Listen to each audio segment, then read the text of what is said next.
LeGrand-Elliott. I'm Cindy Ayers-ELLIOTT. And we have a brand new show called Ag and Culture. We'll be discussing all things agriculture. But more specifically, how it affects farmers and ranchers of color with national and local guests. And of course, we're talking culture, food, wine, health, politics, education, and so much more. Join us for informative and fun conversation with guests from all over the country. It's a fresh new show, Ag and Culture, every Tuesday morning at 9 a.m. Central, 10 a.m. on the East, and 7 a.m. on the West. Watch us on our YouTube channel, MS Footprint Farms. And on WeBelieve.global. Good morning. Welcome. Ag and Culture is on the air, episode number 7. Welcome back to the show. And my lovely co-host, as always, riding shotgun is Cindy Ayers-ELLIOTT. Good morning. Dr. Ayers, how was your weekend? It was a great weekend. Really? Yes. What'd you do? I got to spend some time with good friends. Okay. And we got to do a little planning on the farm. We'll talk about that. Ag and Culture, episode 7, being so happy and brought to you by Heifer International USA. Over 75 years, Heifer has been helping farmers all around the globe with sustainability in building and growing their businesses and also making a livable wage. So thanks to our friends at Heifer International. Great people. I enjoyed them last week. They were great, and as always, they gave great information and things that really will help and make a difference right here in Mississippi. Absolutely, and if some people, we got some calls and some email responded back to, they want to know about more about the swine program, so we'll make sure that we definitely make that more visible to for Mississippians to look at participating in their swine program. Great, and let me thank everyone for tuning in with us today as they've been doing in the past, and being sure to share this later. Yep. We're on live now, but you have the opportunity to share. And if you need to go back and see episode 6, you just go back, and I love modern technology. Our show is very interactive. We want to hear from you. Website is footprintfarmsms.com. You can hit us up with your questions, because I know this morning you're going to definitely have some questions, so definitely hit us up at 800-492-5186. Hello to all of our Facebook Live people. Hello out there. Shouts out to my Black Owned Farms Facebook group. They're always super supportive. We appreciate them. But moving right along. Yes. So this morning, well, let's start over. It's Deuce today, right? It's February 22nd of 2022. So it's a 2-2-2 day. That's right. So it's National Play Deuce's Wild Day, right? But having getting that out of the way, we've got our first in-studio guest. Yes, our first of our first season here. And she has been a first in a lot of things, but she's actually our first in-studio guest. Absolutely. I'm very excited. I'm not going to bore you with all of her accolades, but I will say that she is a political activist, human rights activist, and civil rights activist. She is a former Mississippi Appellate Court judge and Hinds County Circuit Court judge, being the first female African American of both of those high distinguished positions. And she is a legislative wizard, I call her. Yes. I love talking strategies and legislation with her. But without further ado, I want to bring on Miss Ermea E.J. Russell of the Russell Group. Yay. Good morning, Judge. Good morning. Good morning. So how are you? I am well. You're looking I am springy blessed. today. Yes. Well, hey, life is good. That's right. So just, we're going to dive into it because obviously we have an hour, but we want to make sure we're good stewards of this hour. We'll give some really good information. So our show today, we're going to talk about just Mississippi and our legislative agenda for Mississippi. So with that, Judge Russell, just kind of going back, we're still in our Mississippi legislative session now. Obviously, Senate Bill 2095 is the big deal, but there's so many other bills that are still alive that may have a lot of significance if they're passed. You want to just kind of speak on some of those that you find very fascinating and still alive in the legislature? Well, yeah, and of course, for those people who don't necessarily follow the legislature, they come in the first Tuesday of each year. This year is the third session in a 4-year term, so that means you're going to have elections next year, so you need to be seeing what your legislators are doing when they're in Jackson. Absolutely. So on January 4th of 2022, the legislature came to town, and they are now in their 8th week of work. Okay. And they are driven by deadlines. Sure. So the first thing they did when they got to town, in that first week, January 4th on that Thursday, they passed a reapportionment bill, which is not what most people would like to hear about. Well, what's reapportionment, though? What is that? The reapportionment is every 10 years when we have our census, the year after the census, the legislature comes to town, and of course they redraw the lines. Now, this year when they passed that reapportionment bill, and like I said, it was the very first piece of legislation that they passed. Very first thing on that Thursday. They came on Tuesday, they passed that on Thursday, which means that there had been a lot of work going on across the summer and that kind of thing. Sure. But it's critical that people look at it because it affected the only black congressional member that we have. That's Congressman Benny Thompson. Second congressional district. The second congressional district. And they added several counties. It's already a big district with 22, 23 counties.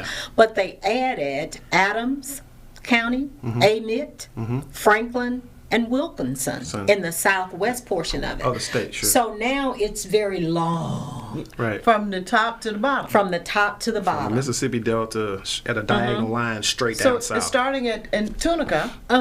It goes all the way down to Wilkinson. Wow. Wilkinson. So Adams down to Natchez. That is a long way. So what was the whole fight about? Well, I won't say fight, but I guess parity was, and I agree with the congressman, was I should have all of Hinds County. Why is that even up for discussion when we're talking about congressional districts?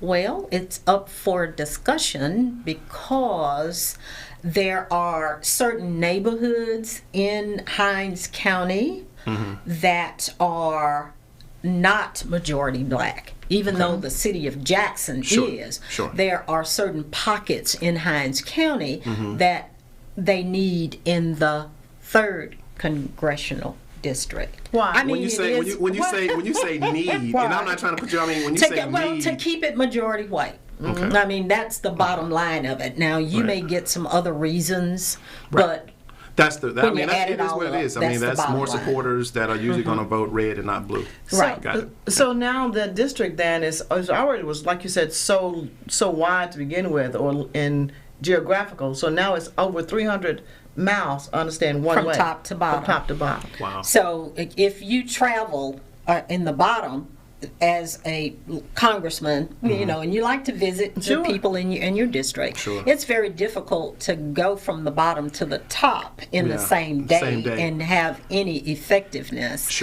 So a lot of surrogates on a campaign trail this year for sure. Well, let's hope so. Yeah. Let's hope so. I'm not sure who all may have qualified in that race yet. Right. So is that done as far as legislatively? Has it been drawn, or is it? Yes. So but it hasn't been approved. Has Does not go to the Justice Department? Does it go anywhere else? This is it. Apparently, you forgot back when a couple of years ago they said that states such as Mississippi that had a history of discrimination didn't have to send it to justice for approval. Yeah. Oh wow. And that in certain areas, there was a court case, I believe in North Carolina maybe, where they said certain gerrymandering, if it's not based on race, and of course what would be, it would be politics, is okay. Yeah. Politics and economic division. It's okay. Yeah. But that is going to be critical, the way that's drawn, because that same census, and that's why it's so important for people to complete that census when it comes, because this will trickle down. And of course, the legislative races will be redrawn based on that. It's going to affect city, county, anywhere you've got an elected official. Basically, it's going to impact that. But that was the first thing they did, and they did that because they know they have to go ahead and redraw certain lines. The congressional races was the most important right now because, of course, they're on the ballot in November. November 2022. Yes, every 2 years. Yeah. So, but I'm saying people need to be getting ready for that, and some of the other things we're talking about election-wise for 2022. Yes. Cool. Goodness. So, what other? I see that one. Obviously, that's a big one. That does affect from our representation in Congress. Obviously, from just another state, local level, what other bills that are still alive that you think would have bearings on people of color? Well, equal pay, of course, that's more of a female thing, but disproportionately Very affects important. African Americans. That legislation is still alive. Okay. And we will know between now and next week, because there's another deadline coming up, whether that's going to pass. Right. Or And not. just explain a little bit when you say that, exactly what is this bill kind of being designed to actually accomplish?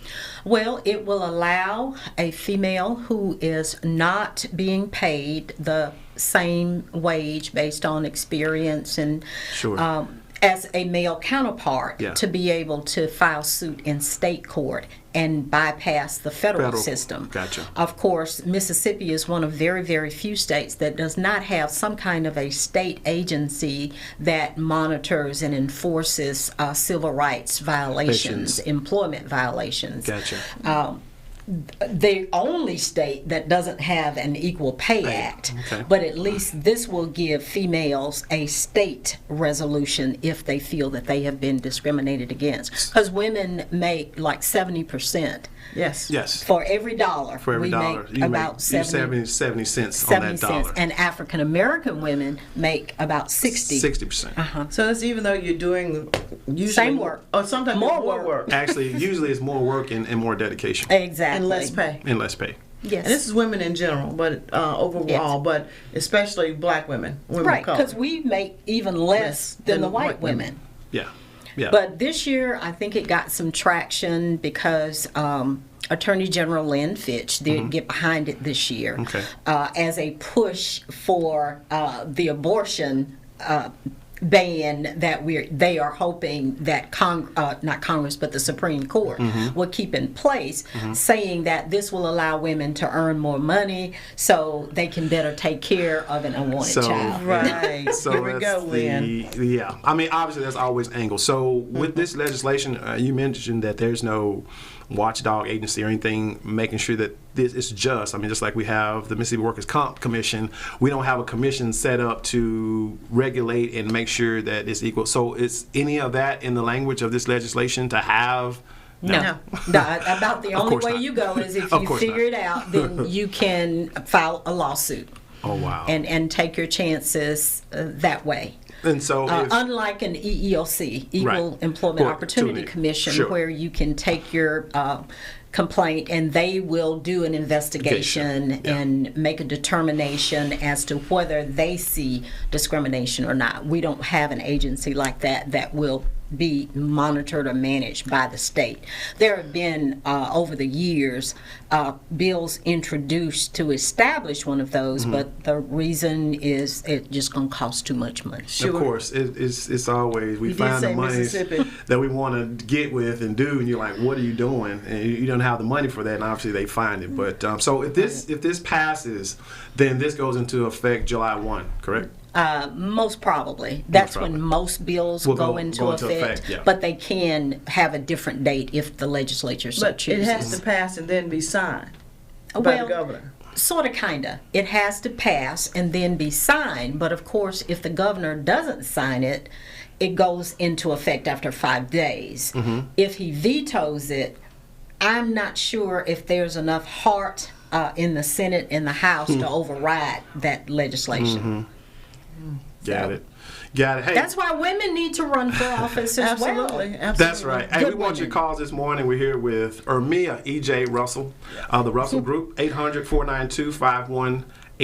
If you have any questions on the legislation and what's going on now. And obviously, we're going to talk about Senate Bill 2095. We're gonna get there. At some point, we're going to get there. And obviously, if you're not familiar with the bill number, that is Mississippi's new medical marijuana law that's now in the books, so said and so written and signed by our great governor of the great state of Mississippi.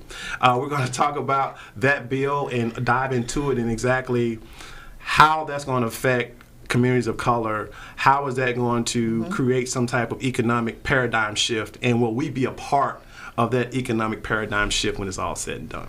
Dr. Ayers. Exactly. Well, the great thing, too, about what's going on, more is happening. And the more you know, I always tell you this, we're going to tell you some things, it's going to be fact. But we want you to go and to research yourself, to read, to pull this up. We're going to give you some numbers and some information, Right. but you go and check it out. You know, a lot of people will tell you a lot of things, but you need to know truly what's fact and what's Right. being made up just for reasons of their own. That's Selfishness come in a lot of ways, in a lot of things. Right. And if you don't know exactly, one way you can find out for sure is to read or to contact people who specialize in that area. That's right. LeGray, we're coming up to a break. Yes, ma'am. We're coming up to a break. Thank you, Dr. Ayers, You're for that. You're welcome. getting pretty good at this. Ag and Culture, we're here with the Russell Group, Ms. Ermea E.J. Russell. We'll be back with more Ag and Culture right after this break. Heifer USA is a nonprofit that supports small-scale, sustainable livestock businesses, and we are currently seeking individuals interested in pastured pork production in the state of Mississippi. Applicants should have access to at least 35 acres of land and be willing to participate in in-depth training, both online and in person at Heifer Ranch in Perryville, Arkansas. To learn about our operation, check out the Pastured Pigs playlist on the Heifer USA YouTube channel, or contact Farmer Engagement Specialist Ruth Canada at 501-391-5511.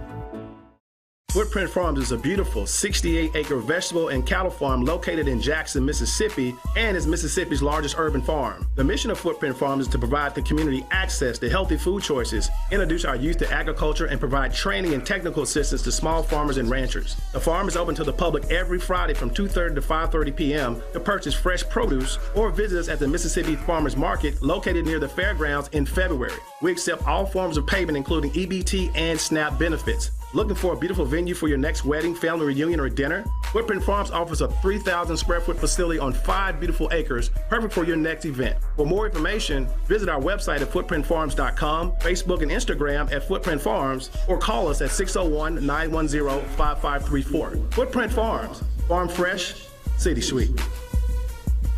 Hey, welcome back, Ag and Culture. This is episode number 7. We're here with Ms. Ermea E.J. Russell. She is a former Mississippi Appellate judge as well as a Hinds County Circuit Judge, and we're just so glad to have her here, and she's just really giving us some legislative guidance as how it's affecting Mississippi.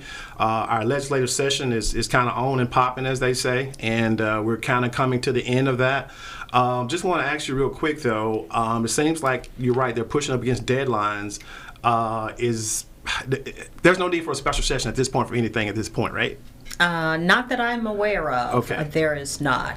Now, I don't know how the income tax alleviation is going Yes. to work out. Yeah. Now, next week, tomorrow, February 23rd is the floor deadline.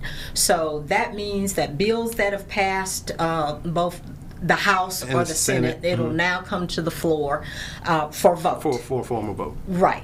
And if, of course, most of the time these bills are going to go to conference. Right. And that'll take up some time. They're going to be dealing with the appropriations bills, Right. tax revenue kinds of bills. But as people have heard, there is a big push by the Speaker of the House of Representatives, Philip Gunn, who represents the Clinton area, to eliminate the income tax. The state income tax. The state income tax, yes, not federal. Although we'd love to. And that was the thing, and if you could just, I know there's a lot of nuances to it, but just for, our subscribers, we hear talk about doing away with the state tax. What does, as an average citizen, what does that mean to me? Is that something I want? Or if you look at it, is that something that I don't want? Because usually when they take away something else is going to push up to equal that out, and I may be paying something else different. So is that beneficial to the average citizen, or should I not want this? Which way should I be on this? Well, I tell you, I'm kind of torn. Okay. Because when I look at the states who have no income tax, they are always 1, 2, 3s in all things good. Speaking of population growth right now, Right. we're talking Texas, we're talking Florida, Yes. we're talking Tennessee. Right. I mean, they're just booming. And they have no state tax. And they have no state income tax. Not no state taxes, no state income taxes. And I'm glad you said that. That's the operative word, no state income tax. I don't want people to Exactly. get confused. They talking about no taxes at all. No, it just only comes when it comes to income taxes. But they find other ways to tax you. Exactly. I.e., I know in the state of Texas, you may pay out of the wazoo for a tag, or you may pay out of the wazoo for property taxes. So they find a way to yin and yang it, and that's one of the only blowbacks that I hear from people who live in the state of Texas is that, there's no state tax, income tax, correct, but they tack along a lot of things on other back ends of so that's what I'm hoping. A lot of that is food. But no, now they're not doing that with this in the proposed bill in Mississippi. As a matter of fact, there is the last version of the bill that I looked at. There was a proposal for reduction on of the food tax. no. From Right now 7%, like to maybe 5 or 4%.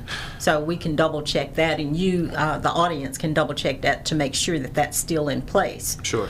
As well as there was some slight reduction in medicines and things like that. Sure. So, but you not know, to expand. when I look at Texas, Yeah.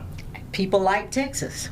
Yeah. When they love living in Texas and Yeah. they're moving to Texas. Yes. And Florida, people love Florida and they're moving to Florida, and the retirees are moving to Florida. Okay, so so there now- has to be good stuff. Okay, so let's talk about For the people good who can stuff. afford it. All right, how about now for the infrastructure? How about all these new people and the people coming in, and we have a failing infrastructure for Where water are you and talking sewer? about? In Mississippi? In Mississippi.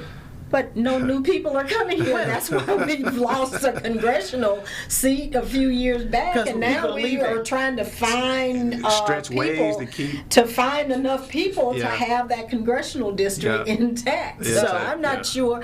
Now there's money out there for infrastructure from some of the federal dollars that are flowing our way. So- hopefully Jackson will be able to take advantage mean- of some you of mean that. the state of Mississippi? The state of Mississippi So- and Jackson. by So virtue speaking of money, Money is an important part. obviously, and back to our great Mississippi legislators, there is still a lot of federal emergency COVID / you name it is here money that we're sitting on, and we have all of everything. I mean, our health system was on the brink of destruction, not just on the brink of total collapse.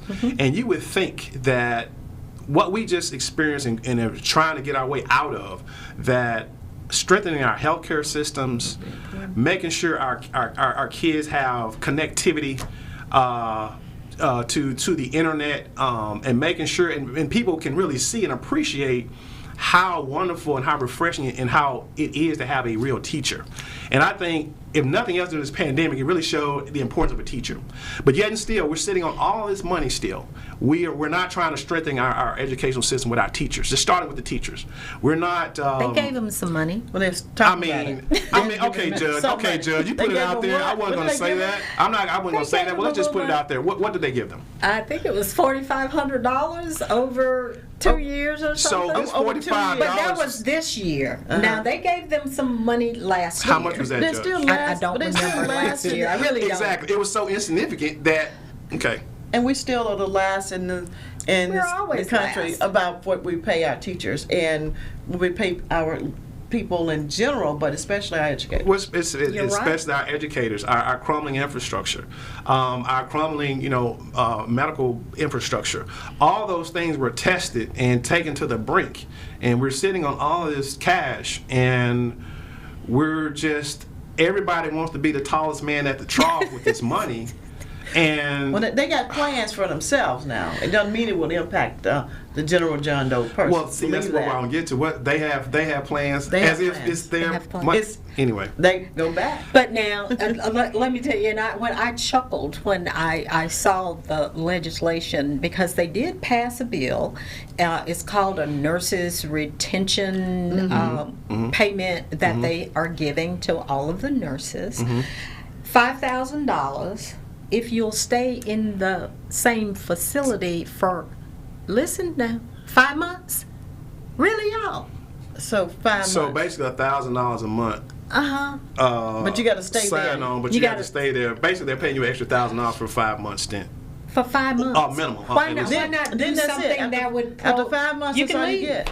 You can leave. Yeah. And so that 5,000 then is no longer just 5,000. Well, Yes. That's it, one time. You get Yes. people to stay if you forgive some of this tuition debt. To me, those programs make sense for people to do. With kind of, again, we're doling in this cash right now, rolling this dough, but we're not really putting it to good use and keeping the good folks here. And it's just like you mentioned, people are going to Texas and to Florida and Tennessee, Tennessee because of number one, quality of life, and number two, economic prosperity. Well, and I'll tell you, I'm sorry, LeGrand, but Nashville. If you haven't been there in the last 3 years, I haven't. You won't recognize it because it is just exploding. I believe it. It is exploding. More than just country music. More than just country music. More than just country music. And that's what I'm saying. That's the thing where we're losing some of our talent. Our good talent that are in Mississippi don't want to leave, but a lot of times our hands are forced. In Mississippi, sometimes the sky is the limit. Not the limit is the sky. And usually the limit is the sky, right?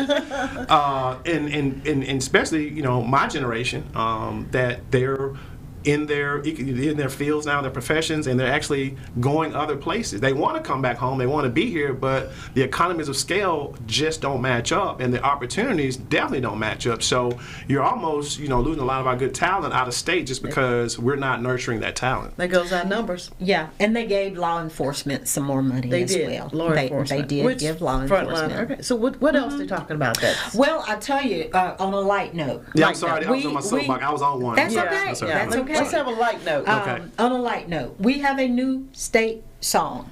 It's called One Mississippi. Previously One Mississippi, two Mississippi, three Mississippi. No. I don't think it goes that way, but it was a country music artist, Steve Azar song. One Mississippi is the official state song.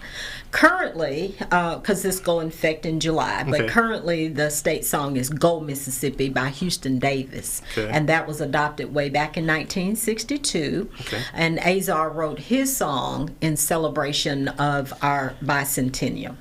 Oh, so that's so Judge, you're gonna spit a couple of bars? No, you gonna spit a couple of bars? No, not even. So not can we go to YouTube and hear this? Not even. So it's on YouTube? Not even. It's not even on YouTube? Yes, it's on YouTube. But I thought you were still talking about somebody singing some bars. I would try to get Judge to spit some bars. B-A-R-S-O. Okay. Oh my gosh. Oh no. Okay, so that's a great thing to know. We got a new song. Yes. Yeah, Mississippi has a new song. One Mississippi. And Stephen Azar, he's a great Mississippian. He is. He's a good guy. LeGrand, you made me look at my notes here. Because that bill for the healthcare workers retention is going to cost us $56 million, and it's coming from the American Rescue money that we got. Oh, the money that he didn't want to take from President Biden. So, and again, with the money, I'm not trying to No, go. the one who voted. Let me back up on it. Oh, How many of our our senators and Congress people actually voted for this money that's coming in to Mississippi? One, and that one was Congressman Thompson. But yet still the money, the other senators, and I call her name, Senator Hyde-Smith, was one who said she wouldn't vote for it, and she didn't. Same thing with Roger, Senator Wicker. He did not, and none of the congressional people, none. But yet still the money is here. And it helps Mississippi. It helps all and there's Mississippi. Infrastructure that you guys have been continuing to talk about. There's infrastructure money there. But I mean, we got like $9 billion. $9 billion. Well, and that's the other part. That's million with a B. That's a B. And that's, like I said, that's a B. So That's a B word. And that's the other thing, and that goes back to my riff with that and with Medicaid.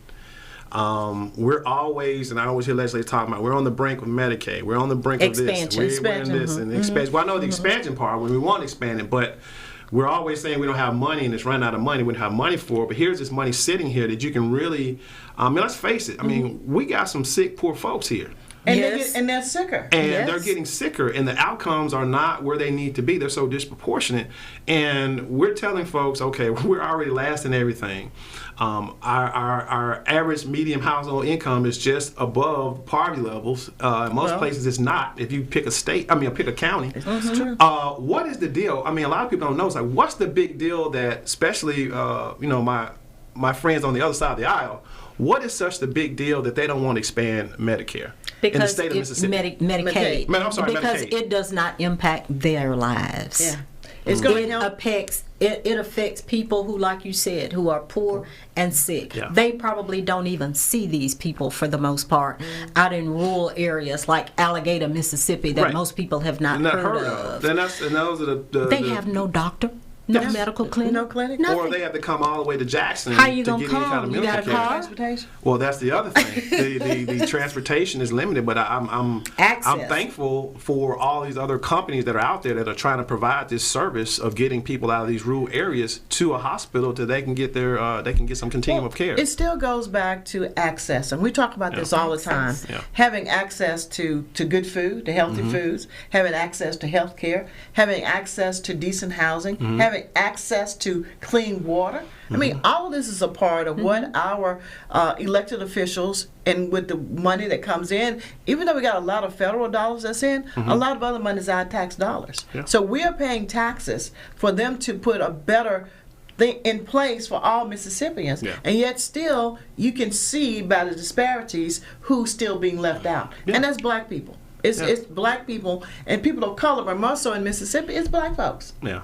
And we're still the minority in the state. Well, so. they don't say that when it's time to pay taxes. Of course not. You know, or when it's time for it to be done. No. Or when they want to use the numbers to get more money in. Yeah, of course. And then the money comes in, and then again, it goes back to their agenda. Yep. That's the reason it's so important for us to understand more and to get out and exercise our right to vote and to put some good candidates out there, but to support. And don't just take this little drop in the bucket and think it doesn't impact you. It does. It does. It's and not just you, but your children and how they're educated and how their health care comes. Little passionate, Dr. Ayers? Little passionate? I am always passionate when you're talking about the people of Mississippi, Yes. the rest of these. Hold that thought. That soapbox. Hold that thought. That's my soapbox. That was her Can I soapbox. say commercials We'll get coming back. up? We'll get back to your soapbox in a Okay. second. All I right. want to thank our wonderful sponsor, Heifer USA International.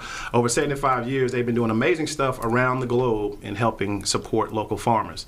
We're going to take a quick break. We're here with the Russell Group. We're Yes. talking everything Mississippi politics this morning. I got y'all fired up over here. I got Judge looking back at her notes. We'll be right back after this break. Heifer USA is a leader in regenerative agricultural practices, like our pastured pork production operation. Raising pigs on pasture allows the animals to flourish in their natural habitat while building organic soil matter and restoring soil biodiversity. And we're sharing our knowledge with viewers like you with in-depth training videos on raising pastured pork, poultry, cattle, and sheep. Find us on YouTube at Heifer USA and join our online community of regenerative ranchers today. Footprint Farms is a beautiful 68-acre vegetable and cattle farm located in Jackson, Mississippi, and is Mississippi's largest urban farm. The mission of Footprint Farms is to provide the community access to healthy food choices, introduce our youth to agriculture, and provide training and technical assistance to small farmers and ranchers. The farm is open to the public every Friday from 2:30 to 5:30 p.m. to purchase fresh produce or visit us at the Mississippi Farmers Market located near the fairgrounds in February. We accept all forms of payment, including EBT and SNAP benefits. Looking for a beautiful venue for your next wedding, family reunion, or dinner? Footprint Farms offers a 3,000 square foot facility on 5 beautiful acres, perfect for your next event. For more information, visit our website at footprintfarms.com, Facebook and Instagram at Footprint Farms, or call us at 601-910-5534. Footprint Farms, farm fresh, city sweet. Hey, welcome back to Ag and Culture. This is segment number 3. In the business. They call this the C block. The C block? The C block. Okay, that's for Cindy? No. Okay. We're here with the Russell Group, Judge E.J. Russell. And we're talking everything legislative in Mississippi. But I'm ready to get to the good stuff. I'll let y'all have segment 1 and 2. Now let's get down to the nitty gritty. Senate Bill 2095. Tell us a little bit about that. You're not going to let me talk about anything else? Yes, we're Can I going to talk take about 5 something minutes else. and run through it other Yes. than 2095? Yeah. Because there are a couple that show kind of where the head is. You know, we were talking about money, and we do have money. Yes. Our revenue is at an all-time high. The lottery is just busting all kinds of projections. But guess what? What? The recommended budget to fund state government is below what it was last year. How does that work? fund state how government you, overall? how you do that? State government overall, it's I believe $6.6 billion versus Our annual, like over our annual fiscal budget. Okay. Okay. Yeah, it's significantly lower. Now, but you're going to make me go through this pretty quickly.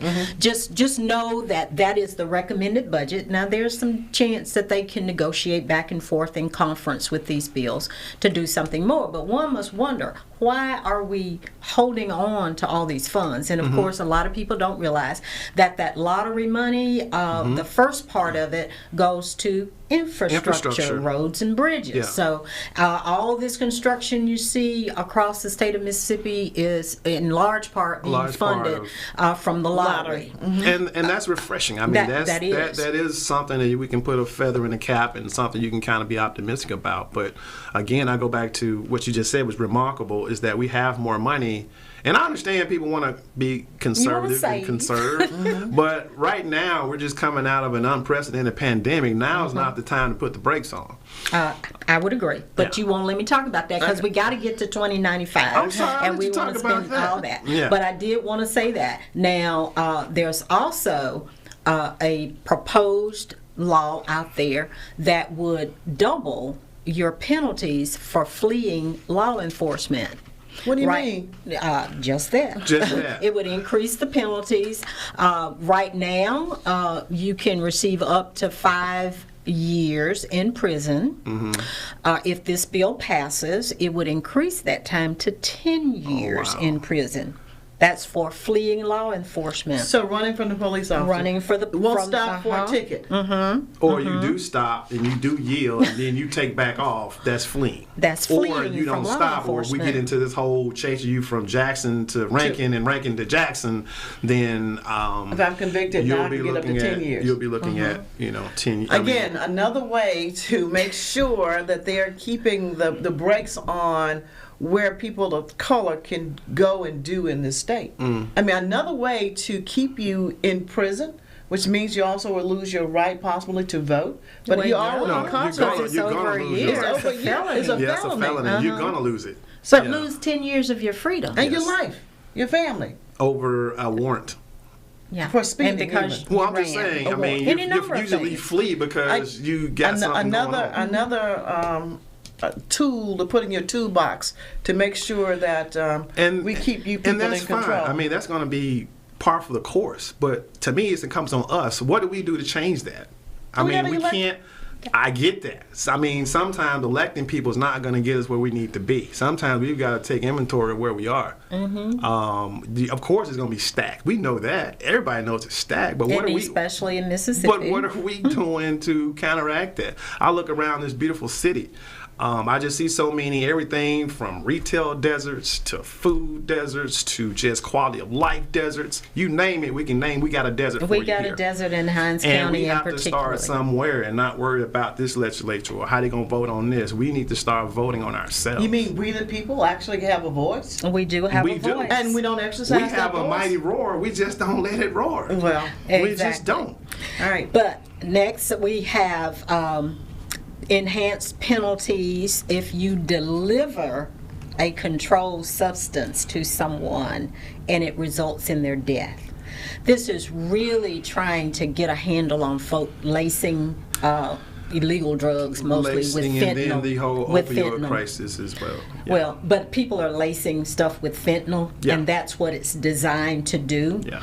But that you would be charged with first-degree murder if I gave you something laced with fentanyl or gave you fentanyl. So and is this bill? resulted So in this your is still death. alive? This is still very much alive, and the bill passed the House. I don't have this because the Senate hasn't taken it up yet. Okay. But it passed 102 to 7. Okay, so there was great support. Yeah. There's also a bill, if passed, that will elevate your attacking an umpire or a referee in a game to aggravated assault versus now is simple assault. You know what? I'm just saying. No. But it's I've seen a lot of World Star videos, YouTube videos, and just whatever videos of grown people getting so involved in a pee-wee game that the parents are fighting, the coaches are fighting. I believe just last night I was watching the University of Michigan basketball. Juwan Howard, who's the head coach, gets suspended for the remainder of the season because he hit one of the coaches towards the end of the game. So it's like we're sending these false numbers to our children, is that, do as I say, not as I do. But it's the fact that we have to put a law on the books so that all my daddy ballers out there can refrain from living vicariously through their kids, and they want them to be this professional athlete and just let these kids play. It's just unfortunate that we have to have a bill on the books to do that. But anyway, Judge, I digress. All right. So now I'm where you want me to be. I'm ready to talk about medical marijuana. This is one of your main topics. This is one of my main topics. Oh, but one last thing. There's a but. Because I forgot to tell you about the fact, at your liquor stores, you get your liquor from the state alcohol beverage control. Well, they are moving that away from the state to private business. So business opportunity for people who want to be distributors, because there's legislation that is being considered. See, Judge, that's why it's important. I heard one news story on that. That was it. We might think about it. That's it. No. Is it done? Has they passed it? It has not passed as of right now, but there is strong support for it in the Senate. Yeah. So there's opportunities then for actually being a distributor in the state. There's new opportunities that we need to be looking at. They're moving it to private. So we need to be looking at that too. If it passed, what will it entail? How much bonding you have to do? What's your capacity? Right. Where do you have to put it? What, your warehouse storage and who knows? Security. The state might be willing to, because they had to purchase that building out in Madison. Who's to say that they wouldn't, sell that building as well if they're getting out of the alcohol, the liquor industry altogether. Which they should be. Which they should have gotten out a long time ago because the pricing is just not competitive. We might be able to get some new wines and some new things in now. Well, and it was in part, they talked about it just on the periphery for a little while. Yeah. But during COVID, when everybody wanted to drink, but the state employees were not at work because of COVID. And so ABC wasn't moving at all. Right, and the liquor stores were suffering, and their clients were suffering. And they couldn't go to any outside source to bring it in. You had to go through the state. So that's where I think it's a good thing. You can't mail order. But that does not mean we can start that still again, LeGrand. No steals. ABC. It still has to be that. The revenue man will come for you. All right. So, Professor, the honey. So we're still like, I see all the commercials like for Grizzly and things like that where they deliver alcohol. Is that wasn't there a law in the books that was passed that could actually happen in Mississippi? They didn't have a law. I believe that was an executive order that would allow you to receive alcohol if you ordered a meal that was going to be delivered to you. Oh, so I have to have a meal to come with my bottle of Jack Daniels? Right. No, but I've seen that. You go to Chili's and places like, I want a margarita. You want your margarita to go. But I thought it was something on there was actually legislation to where now Mississippi can join other states in actually having just liquor delivered to your house. Like grow up kind of like Uber for liquor. No. Judge is in fact going, no. So that's not a thing? We won't talk about that car that came to deliver. We take it back. We didn't say that. Well, I think we're missing out, and maybe if it goes privatized, maybe some laws can be changed to where you can order a case of wine from California or Texas. Yeah. Right. But you can't do that. And I had hoped that when that legislation came up, I believe it was last session, that you would be able to do that. Yeah. Because there's a wine that I like. It's Black Girl Magic. Oh, yeah, Black Girl Magic. The vineyard out of California. I haven't seen it in Mississippi, but I can't order it. Right. It's not. Or I can drive to Georgia. Yeah, I've asked for it too. Yeah. So that means if you did that went to Georgia, you'd be bootlegging. I would be bootlegging. And notice she stays in Georgia with it. Now, if you consume it in Georgia, but I want to bring it home. Right, and consume it later. Anyway, medical marijuana. There we go. Medical marijuana. Right, that's a great segue. Speaking of bootleg, let's talk about Senate Bill 2095, and that's our new medical marijuana law. And Judge, I was being sarcastic in that, but I think there are some serious components to it, not just from the end user side, but how do we make it economically viable for folks that look like us? Because normally when, this is almost like, King Cotton. And this is a generational movement that's about to happen. The same thing would happen with King Cotton. And we need to have some type of seat at the table. For everything I'm seeing right now, we're not even in the same neighborhood with this stuff we're not in the right same now. state. We're definitely not shooting at the same baskets when it comes to this, because I'm seeing that this is done, but I'm also seeing these huge cannabis distributors are planted here on the ground. You got brand new facilities that's already 65 to 70% completed, and here we are. We're not even in the chute of the starting gate yet. So I just want to ask and just kind of see, number one, what this law really means, and number two, the economic impacts from folks who are trying to get into this new King Cotton, as I call it. Well, I tell you, the bill is a huge piece of legislation, and I've read through it a couple of times, and every time I go through it, I see something new and different. But for those people who don't know how we got to Senate Bill 2095, the people of the state of Mississippi passed an initiative back in 2020 by an overwhelming majority that they wanted it. 6 months after that, the Supreme Court, and this is where you get into, and they are elected officials, so you need to know who voted however you think, because you may want to reconsider next time. Right. But they decided that the initiative process was outdated, so therefore we could not have legal marijuana.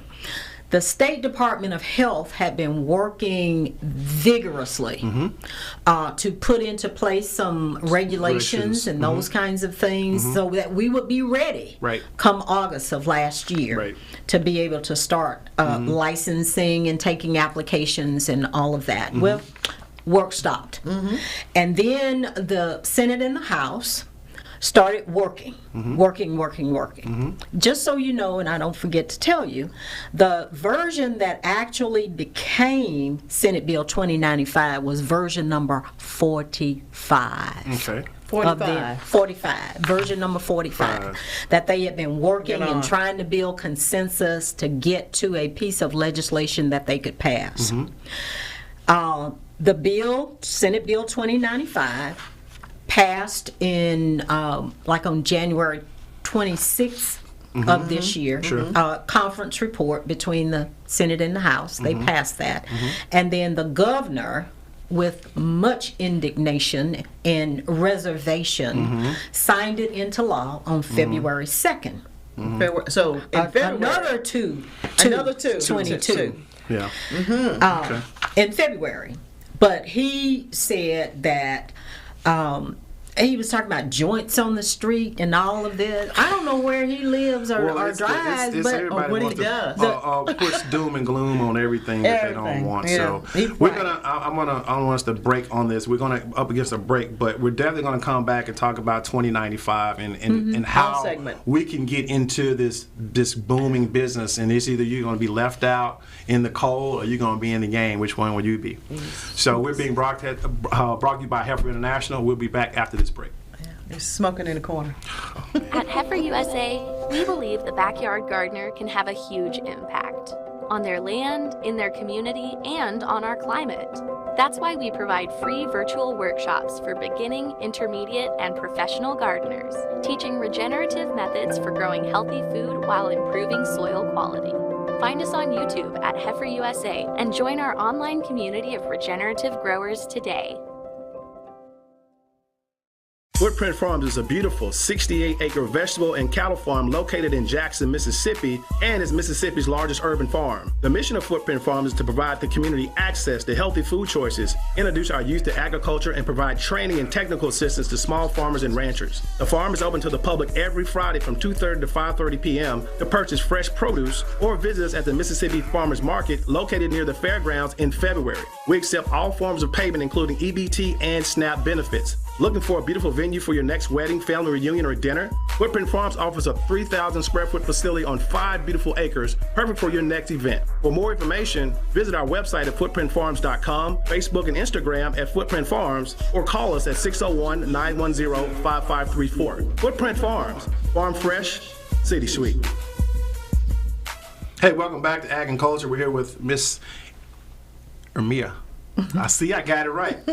E.J. Russell of the Russell Group, and we've just been kind of slamming through this Mississippi legislation. So I'm going to be quiet and let her run through. Which is new for him. I am the host. 2095, and kind of where it is, what it means, and then we'll just kind of go after that. All right, sounds good.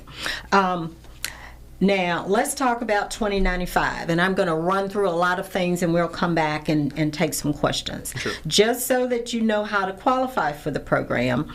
To qualify, patients must have at least one qualifying medical condition, and there are 24 of those things that include cancer, Parkinson's, Huntington's, muscular dystrophy, glaucoma, spastic quadriplegia, HIV/AIDS, hepatitis, and I'm not going to go through all of them. Sure. But a chronic medical condition or its treatment that produces either cachexia, and I don't know what that means, or wasting, severe nausea, can be considered a pain state in which the cause of the pain cannot be removed. So talk to your medical professional and see if you can receive a written certification which will be issued by a healthcare practitioner with whom they have a bona fide relationship. Key phrase. Bona fide. So there's no doctor shopping. No doctor shopping. If you hadn't been to the doctor in 20 years, even though you are sick with one of these chronic illnesses, you may not be able to get your certification. Okay. But now, and the patient must also apply to the health department for a registration card.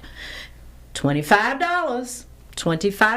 And some of the sickest people ain't got $25. And you cannot claim this on your insurance. And no Medicaid would take care of it. So you think that maybe in a while, maybe not this year, there could possibly be funding that will help, just like, people that are below the poverty line that, have serious Depends on the people. Conditions. It depends on the people. If you scream loud enough, maybe somebody will hear you. Maybe there will be some introduction of legislation that some monies can be put aside to help those people who are in dire straits. But now, I don't know if there are opportunities. Right now, it's not. Because once you get the license, you still got to buy the product. Now this is for your card. Yeah, that's what I'm saying. I mean, once you get the card, that just means you can go purchase it. But you still don't have any money. That's what I'm saying. And I've seen a couple of prices at some of these dispensaries, and it's very expensive. It is very expensive. How do you, it's a good thing, but how good is it when you're talking about one of the poorest states in the union? And the people with the most pain probably can't afford it over the long term. Over the long term. So it's somewhat suppressive, but we'll even get to some more things. Now, that ID card expires after 1 year. Okay. Unless a practitioner says that it will expire earlier. Okay.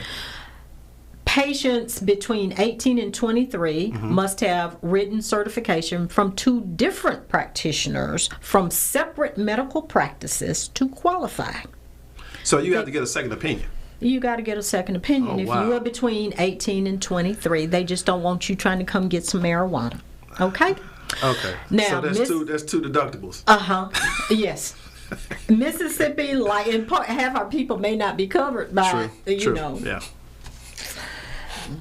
Anyway, Mississippi's licensed physicians, certified nurse practitioners, physician assistants, and optometrists, not an ophthalmologist, but an optometrist, can sign your written certification for conditions within their scope of practice for medical cannabis if they believe the patient would likely receive medical or palliative benefit from medical cannabis, have performed an in-person assessment of the patient.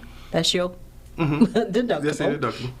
and perform a follow-up within 6 months to evaluate the effectiveness, and have completed 8 hours of continuing medical education courses on medical cannabis, plus 5 hours every year thereafter. That's the doctor. That's the doctor. That's the doctor. He's got to do 8 hours. The eye doctor. Of Your eyeglass man. Okay. So that's funny. Is that okay? The Mississippi Board of Pharmacy is not making people do this for scheduled drugs and narcotics, but for and opioids. They're not even doing that, and that's the real powerful stuff that we're talking about, and people doctor shopping. But now you got to jump through all this hoop just for cannabis.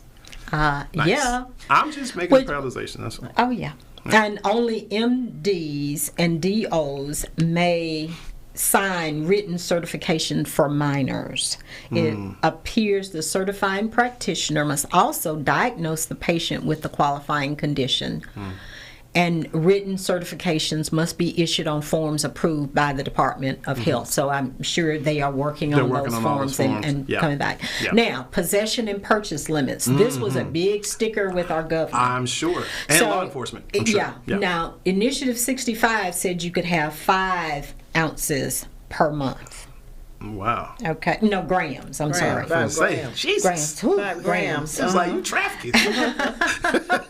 And the legislature came out first with 4 grams, I believe. And they finally agreed on 3.5 grams of flour.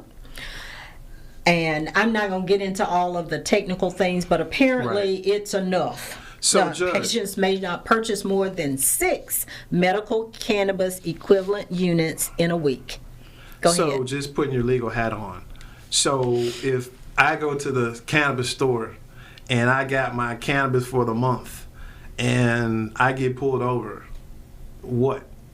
Then you should be able to show your card, I would think, and they won't take your cannabis and they won't take you to jail. Yeah, and I'm talking But about, now you I'm can't talking be about under the amounts. influence. That's what I'm saying. That's kind of what I want you to get to. You can't be on the influence, and you can Not only driving. have a certain amount at any given time. Obviously, presenting that card too. Right. Oh yeah. Yeah. So you need to have your card. Don't say you left it at home. Keep it on your person. Keep it on your phone. And or your something. phone it doesn't matter. You got to have the physical. It's got to be the physical card. A lot of us gonna be in trouble because it's gonna make you forget. Never mind. But you can't grow it. I want to make sure you understand that. You cannot grow your own. Unless you're a licensed person to do it. No. Individuals cannot grow their own. You don't get a license to grow your own. You get a license to use it, not to grow it. Let us not be confused. Got it. Now, potency. Your flour cannot exceed 30% THC. Your tinctures, oils, and concentrates may not exceed 60%. So my gummies? So the oils and stuff 60%? like that are more potent than the flour itself. Right. The flour can only be 30, but your oils and other things Your can have tinctures more can- of Tinctures, a... which go in your tongue? Gotcha. That could Yeah. be more, okay. And that would probably fall into the concentrates area, yeah. Dr. Ayers. Definitely. Patients cannot smoke or vape cannabis in a motor vehicle or in public. So you can't go to the park and hang out with your boys. Okay? You need to treat yourself at home, or somewhere in the garage. Like that. At home. I mean, that's fair. I mean, you shouldn't be. I mean, yeah. I mean, Okay. the law, but I know people gonna do. But yeah, keep going. Now, you can go to war, but if you're a patient under 21, you cannot enter a dispensary without your parent or guardian. Okay. Okay. And you also cannot drive or operate a boat, so you can't be out on the reservoir So running you up and can't take a toke on the boat? No. A train or aircraft or undertake any task that would be negligent or entail professional malpractice while under the influence. Yeah. Now, the bill does not require insurance or state plans to cover medical cannabis. We were talking about that. Yeah.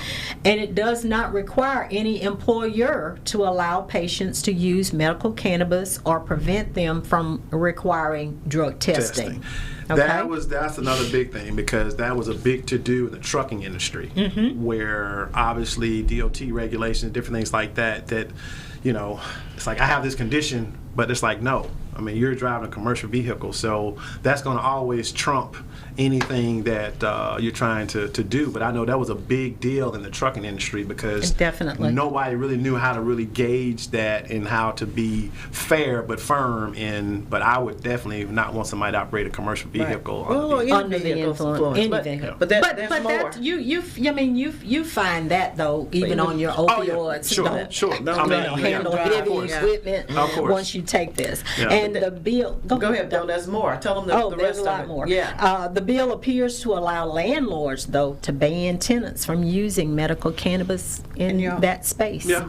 Yeah. You ready? It's going to ruffle a lot of feathers, and a lot of things that we're really not even thinking about. Yeah. Oh, most definitely. The residual is just untold right now. The Department of Health will have primary regulatory authority, including for licensing of all business types and for the registry. The Department of Health will coordinate with the Department of Revenue.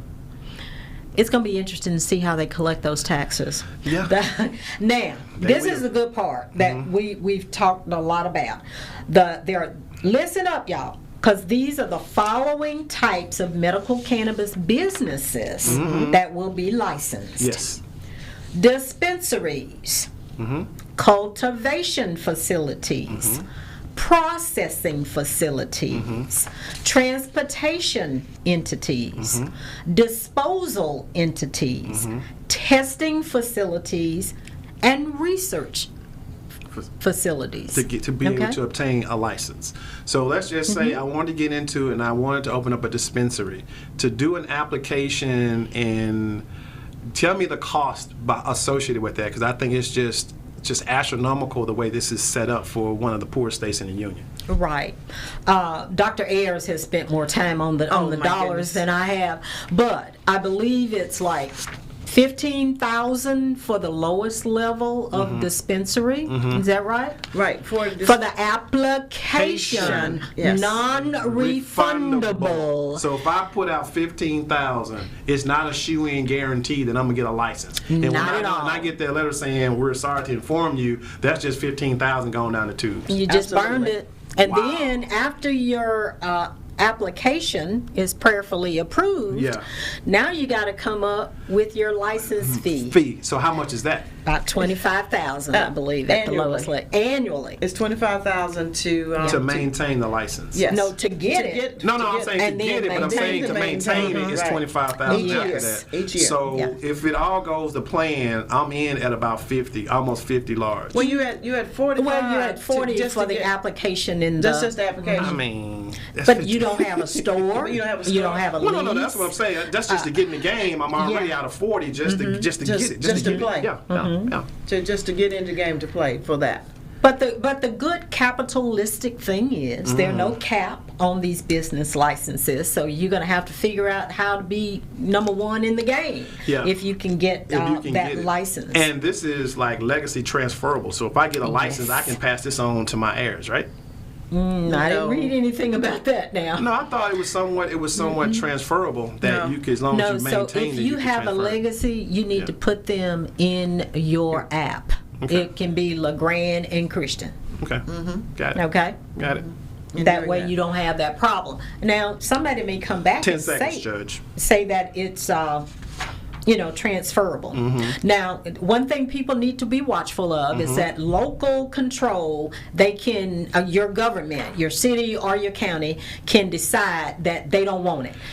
After that, then you can get your petition and have it on the ballot. We got to have more time. We're already out of time. She's going to come back. There's so much to unpack. Ag and Culture, we'll see you for episode 8.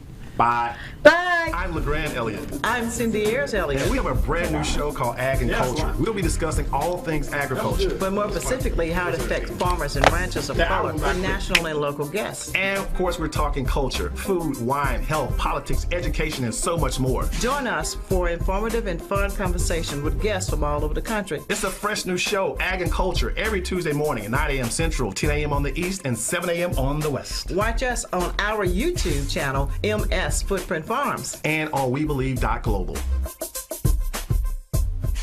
Footprint Farms is a beautiful 68-acre vegetable and cattle farm located in Jackson, Mississippi, and is Mississippi's largest urban farm. The mission of Footprint Farms is to provide the community access to healthy food choices, introduce our youth to agriculture, and provide training and technical assistance to small farmers and ranchers. The farm is open to the public every Friday from 2:30 to 5:30 p.m. to purchase fresh produce or visit us at the Mississippi Farmers Market located near the fairgrounds in February. We accept all forms of payment, including EBT and SNAP benefits. Looking for a beautiful venue for your next wedding, family reunion, or dinner? Footprint Farms offers a 3,000 square foot facility on 5 beautiful acres, perfect for your next event. For more information, visit our website at footprintfarms.com, Facebook and Instagram at Footprint Farms, or call us at 601-910-5534. Footprint Farms, farm fresh, city sweet. Heifer USA is a nonprofit that supports small-scale, sustainable livestock businesses, and we are currently seeking individuals interested in pastured pork production in the state of Mississippi. Applicants should have access to at least 35 acres of land and be willing to participate in in-depth training, both online and in person at Heifer Ranch in Perryville, Arkansas. To learn about our operation, check out the Pastured Pigs playlist on the Heifer USA YouTube channel, or contact Farmer Engagement Specialist Ruth Canada at 501-3